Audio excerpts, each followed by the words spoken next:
प्रताप गामयो दुयागरना पावनी बागी बीड़ रे गांगड़ो वालो लाग्यो से पैसा नो साबु बाजारे मलशे उजरा थई घरे आवो गांगड़ो वालो लाग्यो से। ये है खारागोड़ा गांव, जिसे अंग्रेज़ों ने नाम दिया है सॉल्टी हैमलेट। ये गांव गुजरात के उत्तर पूर्व दिशा की ओर अहमदाबाद से 130 किलोमीटर की दूरी पर बसा है। यहाँ से कच्छ का छोटा रेगिस्तान शुरू होता है।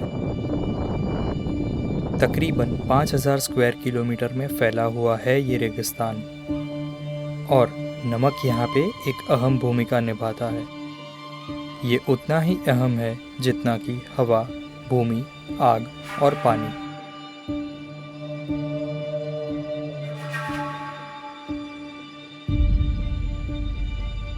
नमक की खेती यहाँ का मुख्य व्यवसाय है। इसी कारण यहाँ नमक को द फिफ्थ एलिमेंट कहा जाता है, और नमक की खेती करने वाले समुदाय को कहते हैं अगरिया। इस गांव का इतिहास बहुत रोचक है। अंग्रेज़ों के ज़माने की कुछ झलक हमें आज भी यहाँ नज़र आती है।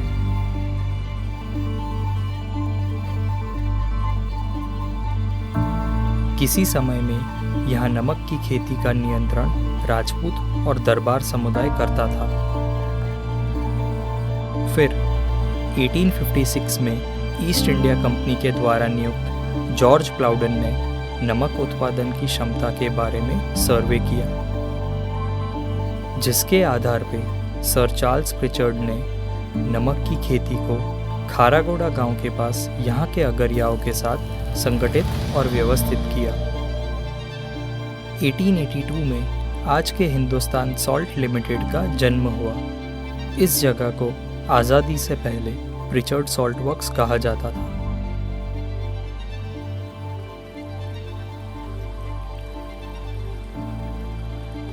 अगरिया शब्द बनता है अगर से, जिसका मतलब है ज़मीन, और अगरिया हैं यहाँ के निवासी। सदियों से अगरियाओं ने उनके जीवन का अर्थ ही सॉल्ट प्रोड्यूसर समझा है।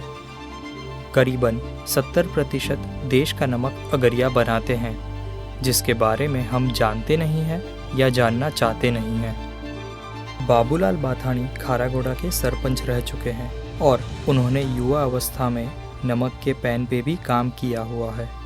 वो यहाँ के इतिहास के बारे में एक अहम बात बताते हैं।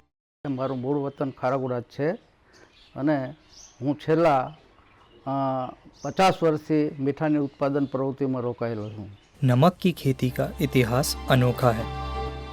उन दिनों बैलगाड़ी से पानी ज़मीन के बाहर निकाला जाता था, जिसे ब्राइन वाटर कहा जाता है। सांभळजो समझो प्राणी अगरिया ने करम कहानी आखो सियाड़ो टाड़ बैठे ने मेहनत करे रात दिन तड़को छायो एक तो जोवे नहीं ने गारा माथे गयो हीन अगरिया ना आंसू कोई लूछो मननी बात एने कोई पूछो। अगरियाओं के लिए वह दिन कठिनाइयों वाले थे। उन दिनों मजदूरी का काम बहुत ज़्यादा हुआ करता था। एक पूरा परिवार मिलकर पानी निकालने से लेकर नमक पकने तक का पूरा काम संभालता था, जिसे पूरा करने में तकरीबन 7 से 8 महीने लग जाते हैं। તો આ એની પ્રોસિજર છે, અને સામાન્ય રીતે જોઈએ 15મી એપ્રિલ પછી મીઠાની સિઝન શરૂ થાય, એટલે એ હોલેજ સિઝન કહેવાય। એ મીઠું ટ્રાન્સપોર્ટ કરવાનું હોય, ત્યાંથી લોડિંગ કરી અને ખારાગોડા ટ્રાન્સપોર્ટ કરવાનું થાય છે। रेगिस्तान में इतने समय के लिए काम करना और सूर्य की गर्मी में रहना एक विकट समस्या है अगरियाओं के लिए, जिसका कोई उपाय नहीं है।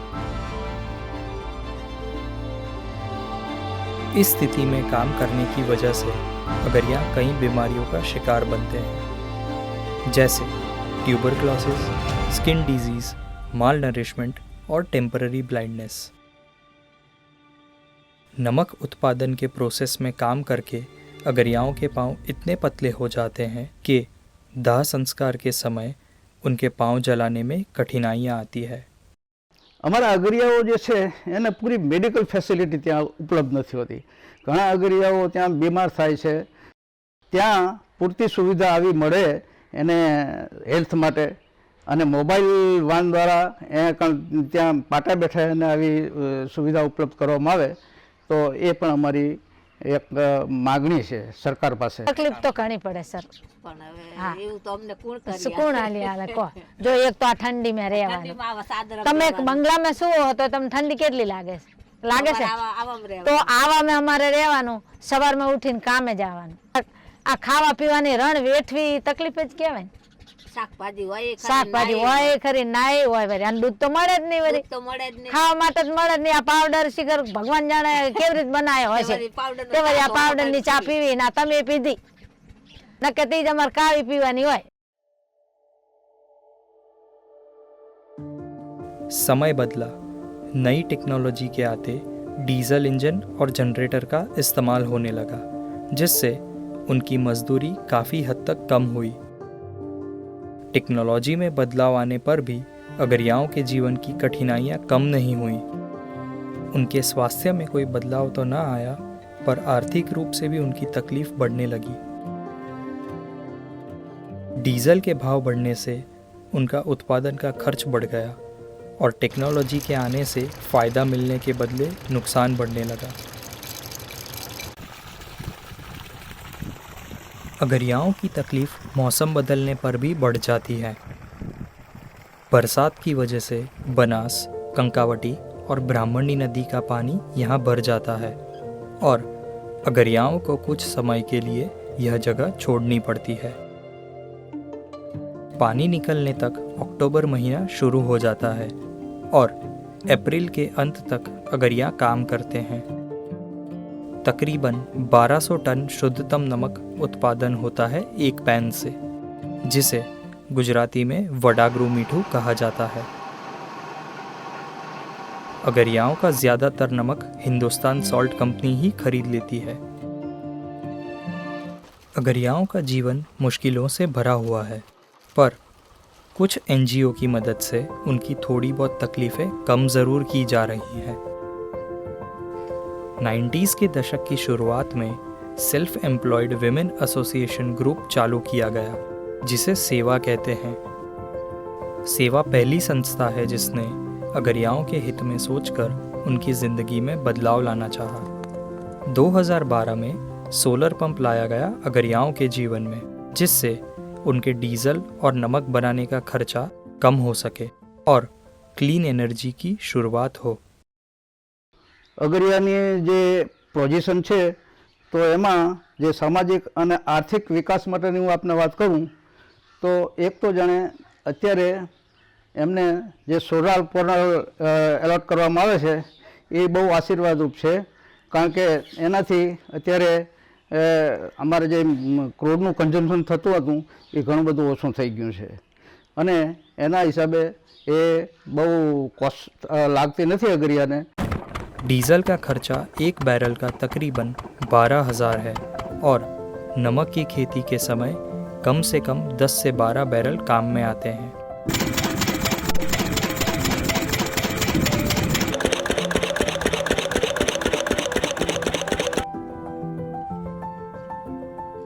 सोलर का लाना उनके लिए आशीर्वाद रूप था। जिस सूर्य की ऊर्जा से अगरिया नमक बनाते हैं वही उनके फायदे का कारण बना। रेगिस्तान में बिजली न होने से भी अगरिया एक दूसरे को संकेत करने में सूर्य ऊर्जा का इस्तेमाल करते हैं। हम ये कह सकते हैं कि सूर्य रेगिस्तान में मुख्य भूमिका निभाता है।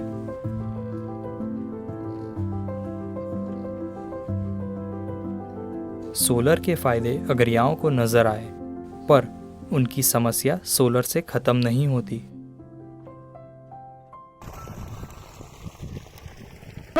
गई साल अमारा 11 आम पेला 11 धाम थता था અને ગઈ સાલ અમારે ખાલી 8 જ ધામ થયા। એટલે કેટલો લાભ 3 ધામનો તો અમારે લાભ થયો. ગઈ સાલ 30,000 નો લાભ થયો ગઈ સાલ. અને આ સાલ લગભગ થશે 50,000 નો 50,000 ફાયદો થાય. આ સાલ શું કે પહેલેથી જ લાગી છે, અમે શરૂઆત આયા ને ત્યાંથી જ લાગી છે, એટલે આ સાલ વધારે ફાયદો થાય. इसके अलावा एनजीओ के सपोर्ट से अगरियाओं के बच्चों के लिए यहाँ टेंट स्कूल भी बनाए गए हैं. तकरीबन 15 से 18 टेंट स्कूल बने हैं रेगिस्तान में, जहाँ 1 से 8 कक्षा तक की पढ़ाई कराई जाती है.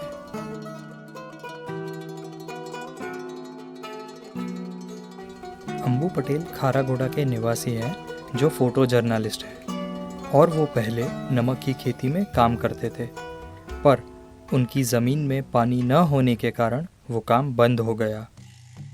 इन्होंने अगरियाओं के जीवन को बहुत करीब से देखा है. સોલ્ટના પ્રોડક્ટમાં ઇનોવેશન આવ્યું. બળદથી થતું, એ પહેલાં ઢીકવાથી થતું, એન્જિન આવ્યા, જનરેટર આવ્યા અને હવે સોલર આવ્યું. આટલા એના વિકાસના તબક્કા આપણે ગણીએ. પ્રોડક્શન વધ્યું. જ્યારે બળદ પહેલાં હાથથી ખેંચીને કરતા, ત્યારે કદાચ એના એન્યુઅલી 50 મેટ્રિક ટન થતું હશે, બળદથી 100-150 થતું હશે, એન્જિન આવતા 400-500 થયું, જનરેટર આવતા 1000 થયું, સોલર આવતા 1500. હવે વાત પ્રોડ્યુસર એટલે અગરિયાની. अगरिया वो इंसान है जो हमेशा से तकलीफ़ों के बीच में रहा है. टेक्नोलॉजी बदली पर इनकी ज़िंदगी में कोई सुधार नहीं आया. इनकी सबसे बड़ी तकलीफ़ है कि वो प्रोड्यूसर हैं, पर उनकी प्रोडक्ट का भाव वो तय नहीं कर पाते. પ્રોડ્યુસર પોતે સોલ્ટનો ખરો, પણ પોતાની પ્રોડક્ટના ભાવ પોતે ક્યારેય નક્કી કરતો નથી.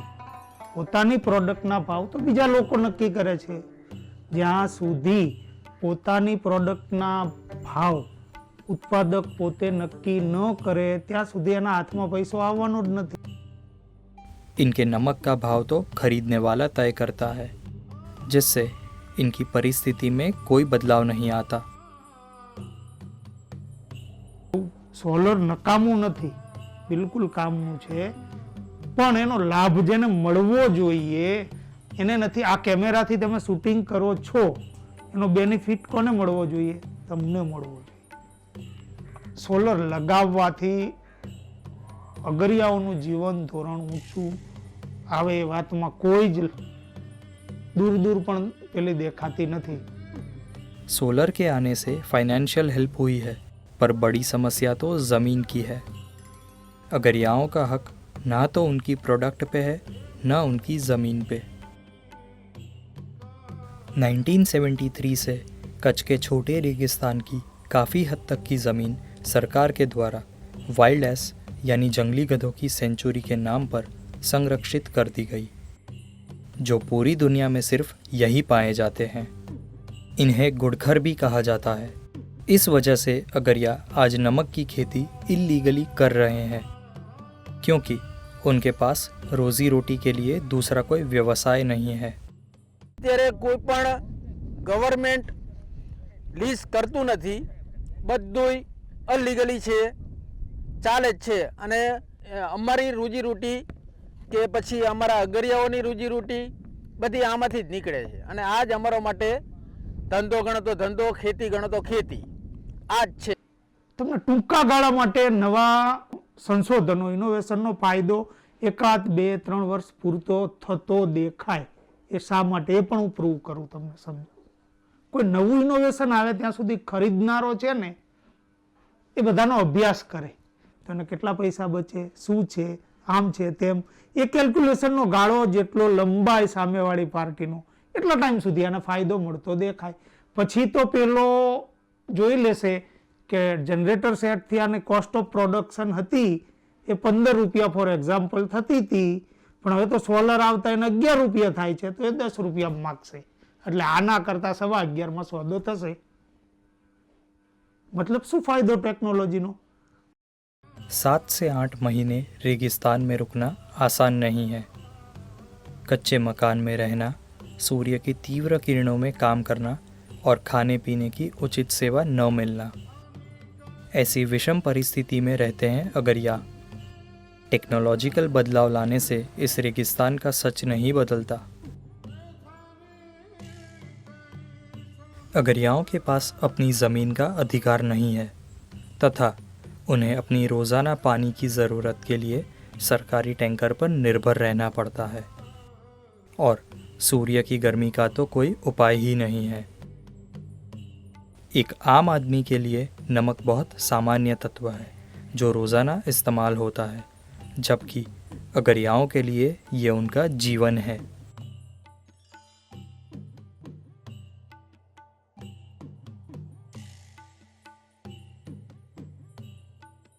इनके चेहरे पर नज़र आती है उनसे कई ज़्यादा तकलीफ़ में वो लोग रहते हैं।